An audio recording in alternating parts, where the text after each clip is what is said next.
At that time, the disciples came to Jesus and asked, "Who, then, is the greatest in the kingdom of heaven?" He called a little child, whom he placed among them. And he said, "Truly I tell you, unless you change and become like little children, you will never enter the kingdom of heaven. Therefore, whoever takes a humble place, becoming like this child, is the greatest in the kingdom of heaven.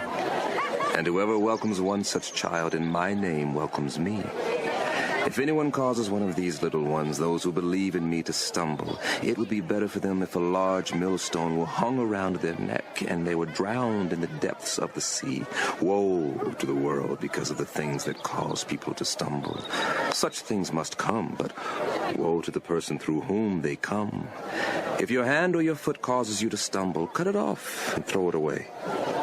It is better for you to enter life maimed or crippled than to have 2 hands or 2 feet and be thrown into eternal fire. And if your eye causes you to stumble, gouge it out and throw it away. It is better for you to enter life with 1 eye than to have 2 eyes and be thrown into the fire of hell. See that you do not despise one of these little ones, for I tell you that their angels in heaven always see the face of my Father in heaven. What do you think? If a man owns 100 sheep and one of them wanders away, will he not leave the 99 on the hills and go to look for the one that wandered off? And if he finds it, truly I tell you, he is happier about that one sheep than about the 99 that did not wander off.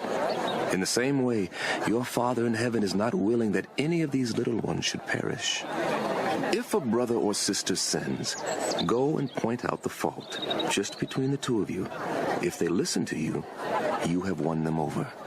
But if they will not listen, take 1 or 2 others along, so that every matter may be established by the testimony of 2 or 3 witnesses. If they still refuse to listen, tell it to the church. And if they refuse to listen even to the church, treat them as you would a pagan or a tax collector. Truly, I tell you, whatever you bind on earth will be bound in heaven, and whatever you loose on earth will be loosed in heaven.